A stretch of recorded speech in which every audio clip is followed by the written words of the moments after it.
Hi Bridge Church, good morning. I'm really delighted to bring you the devotional for today. So I'm going to talk to you about something that really ministered to me last year.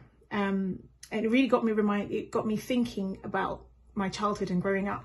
I used to love to write. I would write stories, letters, poems. I just always had a pen in my hand and I was always writing about something. And that passion for writing and the written word literally led me to study journalism at university. I wanted to be a writer. I really just wanted to put pen to paper. And at university, as you do, you are given assignments to write and to maybe report on things, etc. And so I would eagerly spend hours and hours writing and putting pen to paper and building up a story, a picture. You know, it would be filled with so much detail. I'd be given a 250 word assignment and I'd write 5, 6, 7 pages and have the struggle of like, what do I take out? But as far as I was concerned, everything on that page was relevant. So I'd take my work to my lecturer and he would spend some time editing.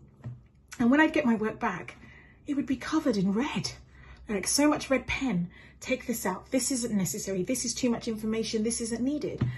And I'd be so dismayed and, to be honest, very disheartened and say, no, but this is relevant. Like if you take this out, then you won't understand this and this. It all helps to build this big picture, this elaborate, bold, amazing, beautiful picture. And my lecturer would look at me and say, less is more. If you put in too much detail, if you fill it with too much information, you will lose your reader's attention.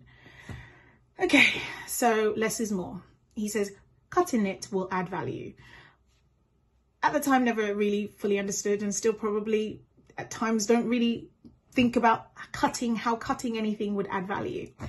In the same vein, I've written a story about my life, about what I would want. And it's full, it is rich with detail of, you know, when I'd get married and how many children I would have and university I would go to and the schools my kids would go to and the houses I would have and the cars and the money I would have and how rich my bank account would be. And it's full of detail. The holidays I'd go on, you know, I give this amazing story I've written and built into this beautiful book titled My Perfect Life. And I've given that book to God, of course, and I've asked him to bless it and to make it all happen. And just like my editor, he's taken his red pen of grace and love and mercy and he's scribbled all over it and taken relationships out and taking jobs, you know, denied me of certain jobs or taken certain jobs away or taken away certain things that I've thought was really pivotal and really crucial to this book, My Perfect Life. And when I get back this edited version, it looks much different to what I had planned for myself. It's filled with church meetings and life link sessions and all these things and, you know, humbly staying at home mum and not that perfect job with a high salary, etc. And I'm kind of looking at it thinking, God, this doesn't really add up to the, you know, perfect picture, you know, that I desire and that I want. It has moments of solitude and seasons of pain and hardship and suffering and sickness and illness. And I'd rather not, thank you very much. You can take this book back and give me the original. And he's like, no, trust me. Less is more. Strip away all of that, all of the extra that you think you need. And you will drill down to what's important, keeping the main thing the main thing. And that's basically really what I want to challenge you to kind of look at. In this season, maybe you were looking at your life and you're thinking, this isn't what I've written, you know, this isn't the book that I'd given to you, God. This isn't what I desired. This isn't what I asked for. And I'm having to look at this edited version that God has given to me or given to you. And you're thinking, how do I make this work? This is not really what I want.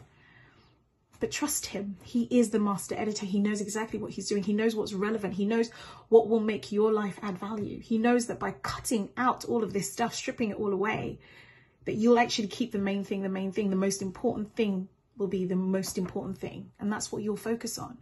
And sometimes in the busyness and the more and all the things that we add to our day, it just becomes noise and it clouds us. And that's why he's so gracious and he's so merciful and he doesn't give us those things because he loves us so much and he wants what's best for us.